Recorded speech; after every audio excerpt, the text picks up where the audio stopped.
It's Judy Sens from Itchy Palms Gardens in Central Victoria. Today I'm very excited because I've just finished a painting. It's been very wet and raining out here at Itchy Palms Gardens. Very miserable at the moment actually. I'll keep you in suspense and show you my painting after we've done the garden tour today.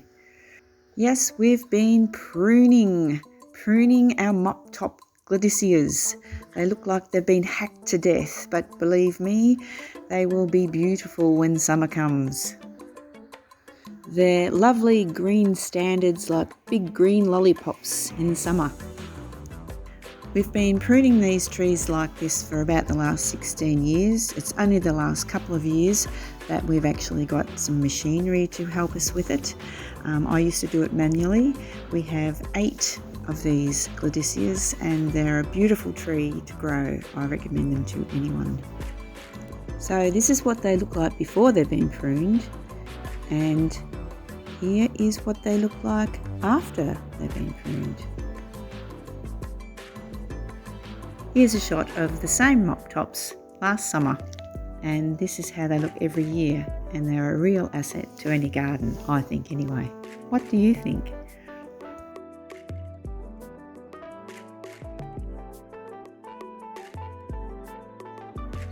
Back to winter.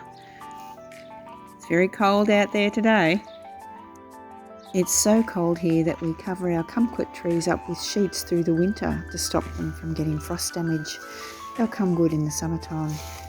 Most days I uncover them, but there's not much sun today, so it doesn't really matter if they're left covered up. We've had this silk tree in our garden for quite a long time, and it has been under a lot of borer attack for quite a few years, but I'm very reluctant to cut it out because it's such a beautiful tree in the summer. You wouldn't think so at the moment, but we just prune it back severely every winter to try and give it a bit more longevity. It's a beautiful tree. We'll keep it as long as we can. Here's a summer shot of the silk tree with all its leaves. Just below our top front garden are our coral trees, and they are very wintered this time of year. They're a prickly subtropical tree with very vibrant red pea-like flowers in the summer. This is a very wintered clematis, which is growing up a beautiful rusty obelisk that Paul made for me. Really looking forward to that coming back to life in the spring. We've planted quite a few of these little red mandinas, which are normally green through the summer, and in the winter with the frosts they colour up nicely and go a lovely scarlet red. I've just pruned one of the many Tacoma arches here we have at Itchy Palms Gardens. This particular one is sharing its other side with a nice purple clematis, which is wintered as well. This is the crybaby garden, another shot of those coral trees I showed you earlier. Agapanthus, acanthus, and a beautiful fiery red flowering gum tree. Here are the flowers in summertime. The actual gum tree is called Wildfire. I know where it got its name from. It's beautiful, one of my father's favourites. Again, here's the same tree in summer.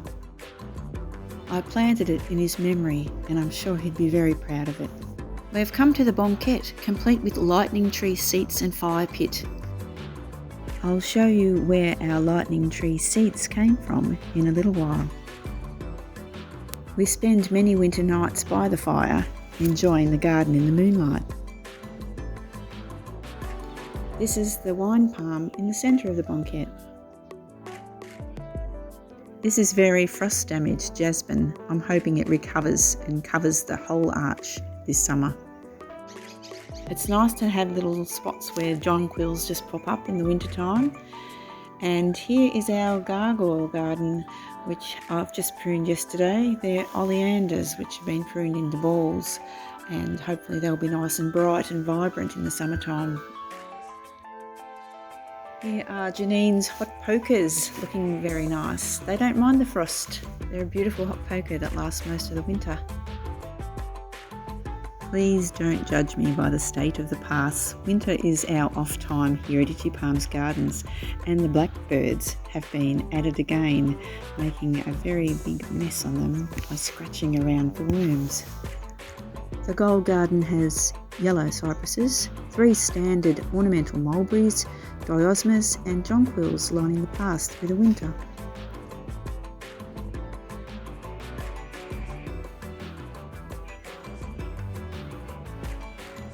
Paul's done a wonderful job just pruning the hedges very recently, and it's very aromatic in here at the moment with those jonquils. I wish I had smell-o-vision. Anyway, there's a bit of a view through one of the many windows that Paul's made through the hedge into one of the other gardens. Those naughty little blackbirds have been here again. These bulbs were only recently planted and should thicken up in years to come. Coming up is a quick look at Penny Lane, looking a little bit miserable. The cannas are all brown papered, but the hot pokers are looking good. And the archways are very wintered too. I will have to get along and prune them shortly. There they are, they're needing a little bit of pruning, but they'll get TLC later on. This is the bowels of Itchy Palms Gardens. This is my potting shed. It's a disgrace, but it's where all the work happens. I'll have to do some major tidying before open garden. This is our oriental garden, which is full of brightly coloured nandinas. This is a very pretty ornamental grass that I've just dramatically pruned. These are lace lady gladisias that we have pruned severely this year to keep them compact and growing nicely. The rose of Sharon and the cannas around the outer edge of the garden are very wintered, and the dry creek bed doesn't look too bad, I suppose, but I had to scrape an awful lot of autumn leaves out of it. There's another grassy plant that I massacred too. It'll come back up in the spring. This multi-stemmed amethyst jewel Wisteria standard is something that Paul has helped me create by making a nice stand, and it's beautiful in the summer. After it finishes flowering in the spring, I'll give it a light prune to keep its shape, and it should flower spasmodically until the end of the season. I'm so happy with the show that the nandinas are putting on this year. They make up for the limited amount of flowers that we can have through the winter, and they also make up for the lack of leaves on the trees. Thank you, nandinas.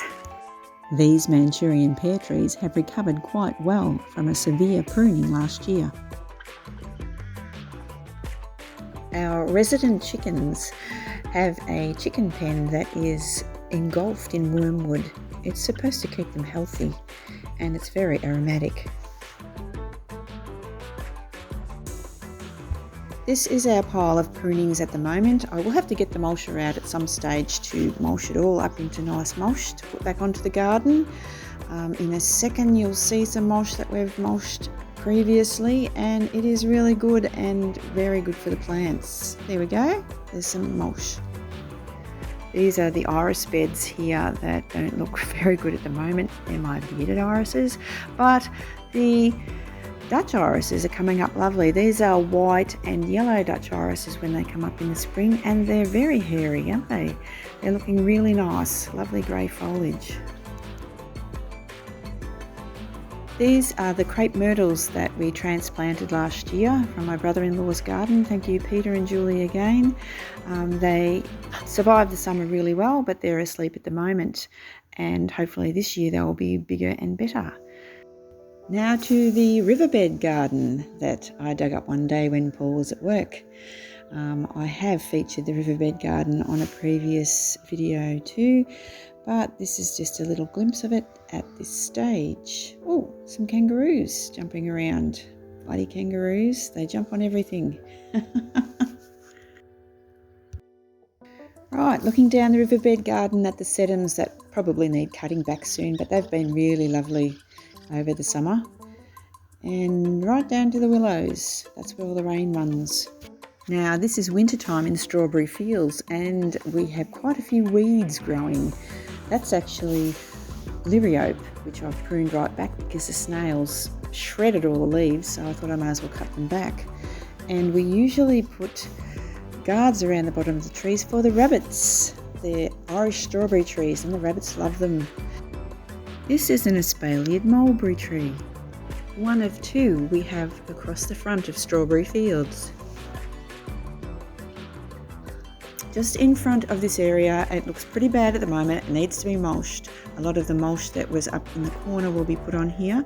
These are 100-year-old roses I got from my brother-in-law, who got them from a house he shifted into and he did not require them anymore.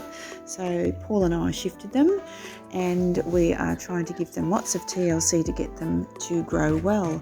They were very, very in need of pruning, so I have pruned them dramatically. So I am hoping they will flower well for this spring. Lots of rose food has been put on them, and with the mulch that we put on them and the watering system, hopefully they will flourish.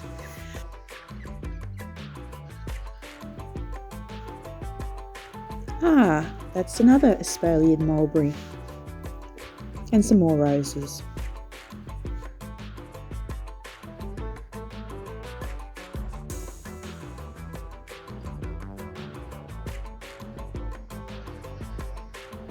As you can see, the ground's very sodden, but this is an archway near those roses I was just showing you, and this actual archway has 2 Lorraine Lee roses growing over it, one each side, and hopefully if we can keep the rabbits away from them, there will be a good show in the spring. At the bottom I've got tree guards on there for the rabbits, and hopefully those naughty little rabbits will stay away. This is one of the many rusty sculptures that Paul's made for me around the garden, but those pesky little rabbits seem to be trying to eat off those grape hyacinths as quick as they come up. Most succulents don't like the frost, so I've been using my tree netting in the winter to put over the succulents to stop them from going black. I planted nandinas around this beautiful standard rose with the rabbit guard, but I should have put guards on the nandinas as well because a lot of them are gone.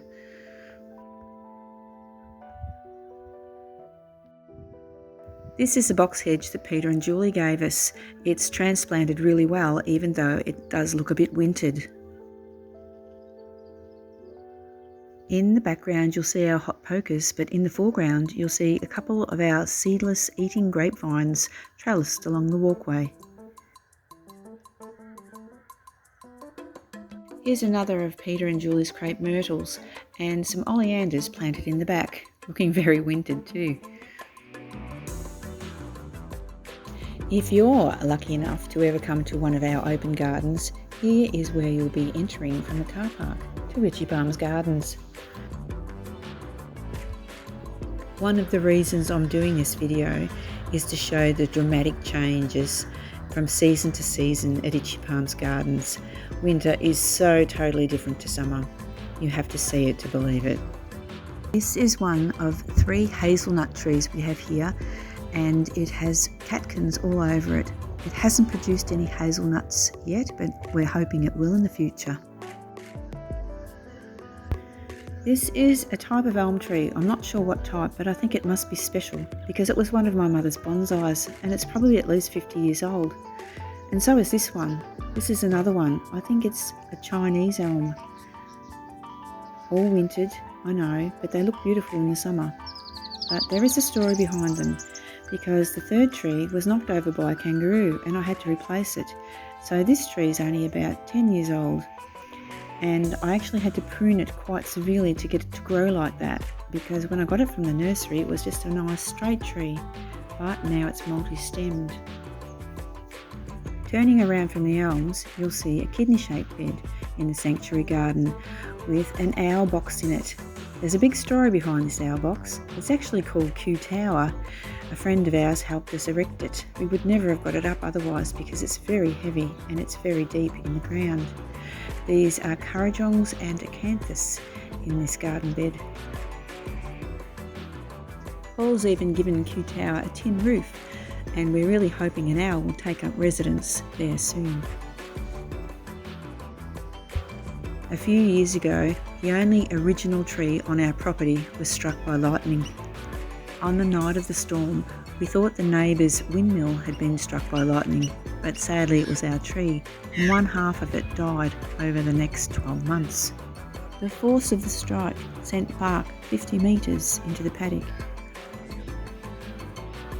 Last New Year, that half of the tree that had split and was struck by lightning fell on the ground and destroyed the fence. Since then, Paul's fixed the fence. We've left some of the tree on the ground for habitat. When we saw that beautiful hollow in part of the tree that was on the ground, we thought that Q-Tower would be a terrific thing to make for an owl to nest in, and we're still crossing our fingers that an owl will nest in the sanctuary garden. Most recently, Paul chopped up the big limbs of the tree and made the seats in the bonquette.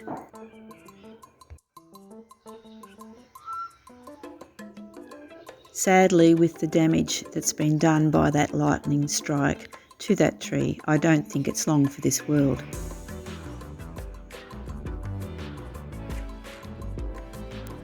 On a brighter note, here are the carob trees I planted about 15 years ago along our fence border.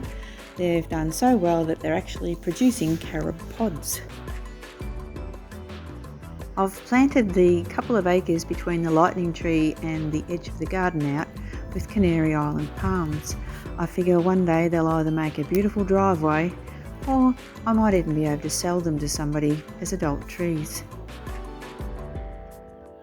So come open garden day, this is the car park and that's the entrance. We're back inside the garden now, and this is Palm Cove. Remember that self-watering pot I made up a few episodes ago with the periwinkle in it? Well, it's going really good and hopefully it'll flower soon. As you can see, the dam's full. We've had a lot of rain, but our floating island has also a few weeds on it that I have to get rid of. I'll have to brave the murky water once it gets a bit warmer and go out and spray it. Not looking forward to that one. All in all, even though it's winter, there is a bit of colour around the garden.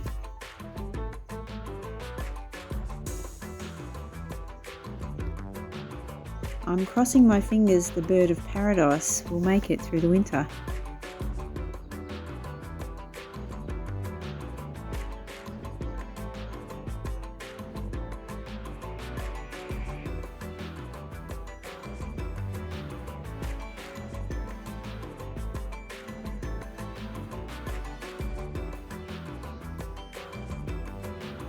The winter certainly keeps some things in check, but it really doesn't seem to bother this native pig face.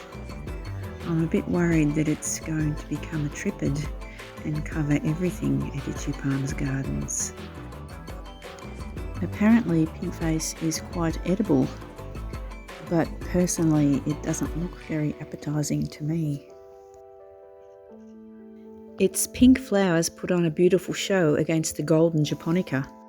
Surprisingly enough, it's grown from just a few pieces. I'm hoping our hot, dry summer will help keep it in check. It's hard to believe this honeysuckle is absolutely beautiful in the spring, and this year it will probably cover this arch.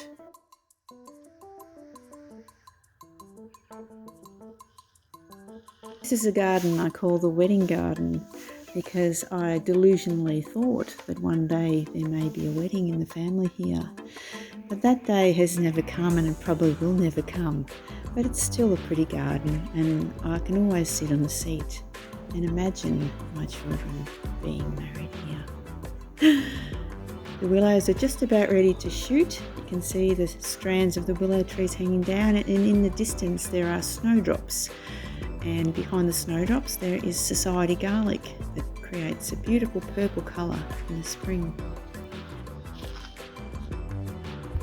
Looking out from the wedding garden is another arch, and this arch also has a very wintered honeysuckle growing over it, which comes to life in the spring and is a very pretty sight to see.